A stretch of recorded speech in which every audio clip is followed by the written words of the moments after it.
Hello class. In our last class we have discussed about profit and loss account and balance sheet, and the next topic of ours is ratio analysis. First of all ये होता क्या है, अगर मैं बात करता हूँ ratio analysis की, हमें पता होना चाहिए रेशियो क्या होता है। रेशियो की जब हम बात करते हैं तो ratio is nothing, it's just a relationship between the two variables. ये दो वेरिएबल्स के बीच में रिलेशनशिप सेट करता है। कैसे सर? एक एग्जांपल लेते हैं। फॉर एग्जांपल हमारा जो प्रॉफिट है, एस्टिमेटेड प्रॉफिट मान लेते हैं, वो कितना है 250। कितने की सेल पे? 1000। ठीक है, हम 1000 की सेल करते हैं तो हमारा 250 का प्रॉफिट होता है। तो सर इसमें हम रेशियो सेट कैसे कर सकते हैं? रेशियो तीन तरीके से, तीन वे में हम लोग रेशियो को शो कर सकते हैं। First one is to, we can say that profit, और अगर हम प्रॉफिट इज टू सेल्स करना चाहें तो हम कह सकते हैं सर 250:1000, और वी कैन से 1:4 का रेशियो। इससे क्या पता पड़ता है सर? प्रॉफिट का 4 गुना क्या है? सेल्स, या सेल्स का 1/4 क्या है? प्रॉफिट। तो हमने एक रिलेशनशिप सेट किया दोनों के बीच में। हम ऐसा भी लिख सकते थे इसको कि सर सेल्स क्या है 4 टाइम्स इसके प्रॉफिट।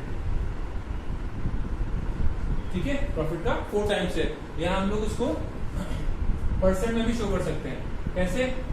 250/1000 into 100 कितना हो जाएगा? 25%। ठीक है, ये तीन तरीके हैं। हम इसको स्टू में भी शो कर सकते हैं, टाइम्स में भी शो कर सकते हैं, और परसेंट में भी शो कर सकते हैं। अलग अलग रेशियोज में कई सारे पार्ट्स होते हैं, कई सारे बेसिस होते हैं जो कि हमें हेल्प करते हैं कंपैरिजन करने में। सर हमने ये क्यों निकाला? हमने निकाला इसलिए सर कि हमको पता पड़ा कि हमारा प्रॉफिट कितना हो रहा है। अब कोई भी इन्वेस्टर इन्वेस्ट करने से पहले किसी और कंपनी का भी चेक कर सकता है कि हाँ, किसी और कंपनी में अगर 30% हो रहा है तो वो उस कंपनी में इन्वेस्ट करेगा, हमारी कंपनी में इन्वेस्ट नहीं करेगा। नहीं, किसी और कंपनी में 24 या 20% ही है तो फिर वो हमारी कंपनी में इन्वेस्ट करेगा। रेशियो हेल्प करता है किसी भी पर्सन को कंपेयर करने में, ना सिर्फ इन्वेस्टर पॉइंट ऑफ व्यू से, कंपनी के अंदर भी सेल्फ एनालिसिस होता है कि सर कैसे हम लोग कर सकते हैं, कैसे हम लोग वर्किंग कर रहे हैं। अगर हम आगे बात करते हैं इसके बारे में, चलो इसको हटा देते हैं एक बार।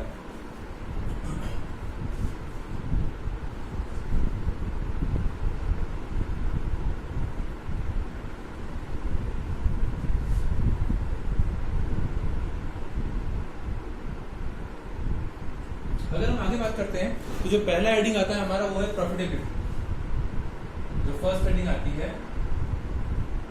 प्रॉफिटेबिलिटी। ये कौन से रेशियो होते हैं सर?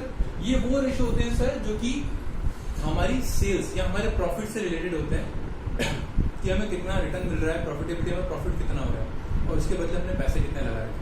पहले अगर हम सिर्फ प्रॉफिट की बात करते हैं सर, जो कि रेवेन्यू बेसिस है,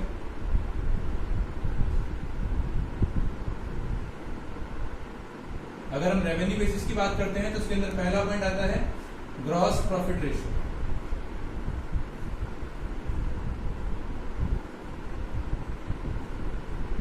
क्या आता है? Gross profit ratio. हमने ट्रेडिंग अकाउंट पढ़ा था। ट्रेडिंग अकाउंट में क्या था सर? हम जब बनाते हैं कंप्लीटली, यहाँ पे सारे डेबिट में खर्चे, क्रेडिट में सेल्स और क्लोजिंग जो है स्टॉक है, तो जो बैलेंसिंग फिगर आता है डेबिट साइड को क्या बोलते थे हम लोग? Gross profit. वो यहाँ पे बहुत काम आएगा।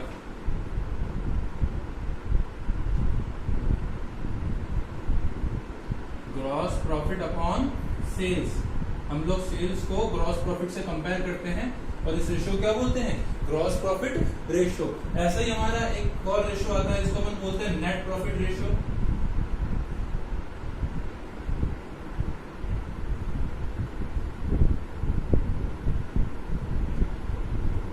ये कैसे निकाल सकते हैं सर? सर जैसे हमको ट्रेडिंग अकाउंट से मिलता है ग्रॉस प्रॉफिट, वैसे ही हमको पीएनएल अकाउंट से मिलता है क्या? Net profit. जो बैलेंसिंग फिगर आता है उसको अपन नेट प्रॉफिट बोलते हैं। नेट प्रॉफिट और net loss. Net profit upon sales into 100। हमने यहाँ पे क्या किया? हमने यहाँ पे ग्रॉस प्रॉफिट को सेल्स से कंपेयर किया था, हमने यहाँ पे नेट प्रॉफिट को सेल्स से कंपेयर किया था। ये सम सॉर्ट ऑफ कंपैरिजन है जो कि इन्वेस्टर्स को और इंटरनल मैनेजमेंट को हेल्प करता है एफिशिएंसी चेक करने में। ये तो रेवेन्यू बेसिस पे हो गया। अगर हम आगे बात करते हैं तो सर इसके अलावा प्रॉफिटेबिलिटी का एक और बेसिस होता है जिसको बोलते हैं हम लोग इन्वेस्टमेंट बेसिस।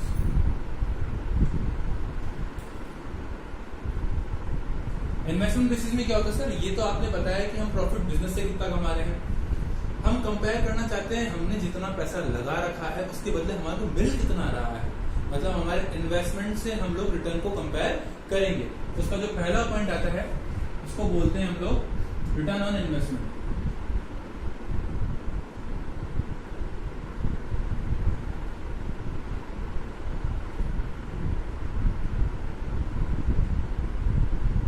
क्या आता है, रिटर्न ऑन इन्वेस्टमेंट। अच्छा, मैं यहाँ बात कर रहा हूँ वो सारे पैसे की जो हमने लगा रखा है, मतलब ना सिर्फ वो पैसा जो हमने लगाया बल्कि जो हम बाहर से लेके आए उसकी बात भी कर रहा हूँ। जैसे बैंक से लोन ले रखा है, लोगों में डिवेंचर इशू कर रखे हैं, तो वो सारा डेप्ट है उसको भी कंप्लीट करना है। तो इसके अंदर हमको क्या क्या लेना है, हमारा पैसा मतलब equity share capital, preference share capital, reserve and surplus, ये तीनों मिला के क्या बनता है, शेयर होल्डर्स फंड। ये सारा शेयर होल्डर्स का पैसा है। क्या क्या, equity share capital, preference share capital and reserve and surplus. ठीक है, ये तीनों चीजों मिला के क्या बनता है, शेयर होल्डर्स फंड। ये तो शेयर होल्डर्स का पैसा होगा। उसके अलावा हमने जो बाहर से लिया है, बैंक लोन और एक और होता है डिवेंचर्स, ये पांच चीजों अगर आप मिला लो तो क्या बनता है अपना कैपिटल एम्प्लॉयड। क्या बनता है, कैपिटल एम्प्लॉयड। भाई हमने पैसा कितना लगा रखा है, किससे कंपेयर करेंगे सर, प्रॉफिट से। कौन सा प्रॉफिट,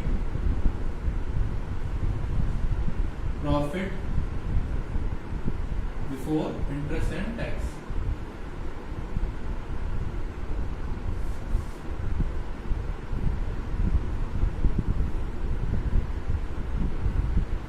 क्या बोल रखा है sir, profit before interest and tax. हम जो नेट प्रॉफिट निकालते हैं, हमने यहाँ पे नेट प्रॉफिट निकाला था, किससे निकाला था, पी&एल अकाउंट से। जैसे हम लोग नेट प्रॉफिट निकालते हैं तो नेट प्रॉफिट में ध्यान रखना कभी टैक्स नहीं कटता, लेकिन इंटरेस्ट कट चुका है, तभी वो नेट प्रॉफिट आया है। तो अगर आपसे पूछा गया है बिफोर इंटरेस्ट एंड टैक्स, तो आपको इंटरेस्ट वापस ऐड करना पड़ेगा नेट प्रॉफिट के अंदर। तो अपना कौन सा प्रॉफिट लेगा, profit before interest and tax.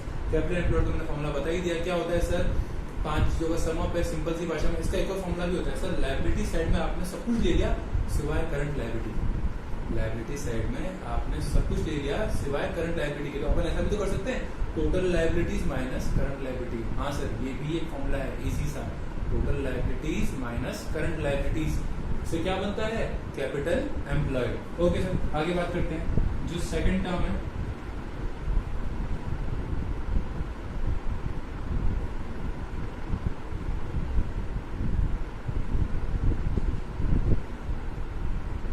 Return on share holders fund. अब हम बाहर के पैसे की बात नहीं करेंगे, सिर्फ शेयर होल्डर्स का जो पैसा है उसकी बात करेंगे।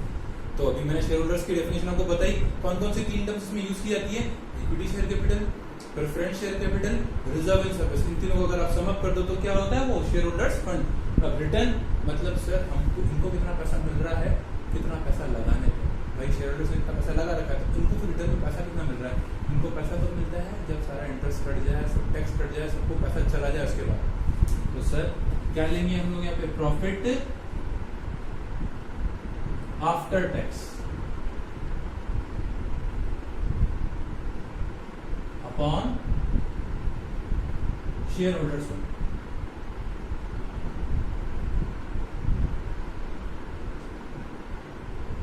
शेयर होल्डर फंड को मैं एक बार एक्सप्लेन कर चुका हूं, आप लोग समझ चुके होंगे। अच्छा, अगर अपन आगे बात करते हैं इस बारे में, एक और इसके अंदर टर्म आती है जिसको हम लोग बोलते हैं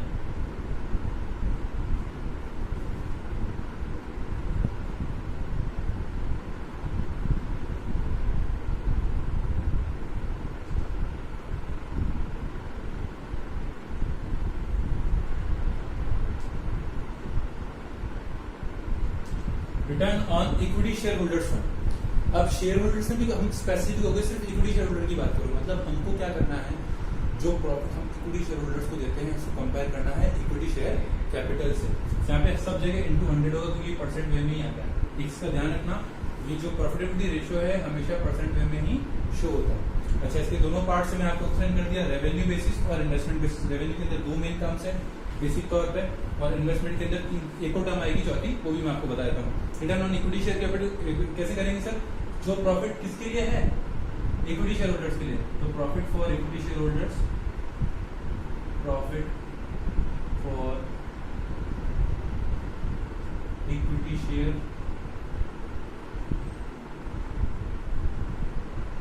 क्या है, profit for equity share holders divide by what, equity share capital.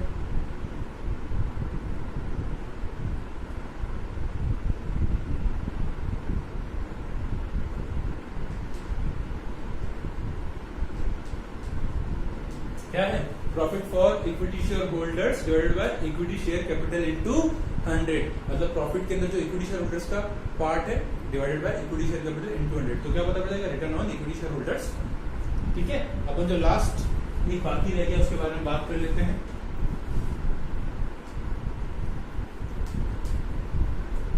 या आप लोग नोट कर ही लेंगे पॉज करके।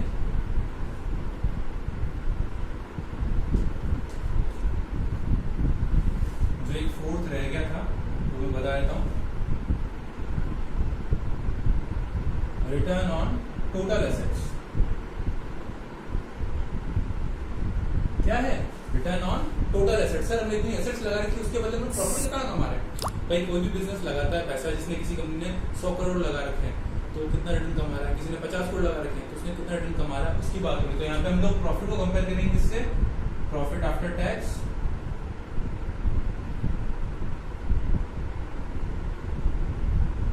Upon total assets.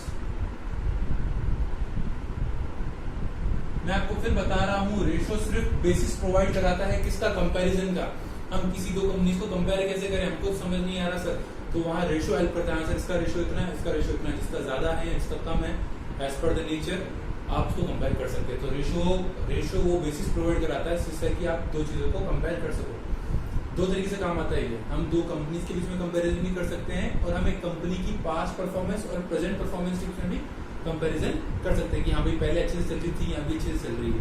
ठीक है, ओके। अगर इन टॉपिक से जो मैंने अभी आपको पढ़ाया, इससे अगर आपको कोई डाउट है तो आप पूछ सकते हैं। ये अपना रेशियो एनालिसिस का क्या था? पार्ट 1।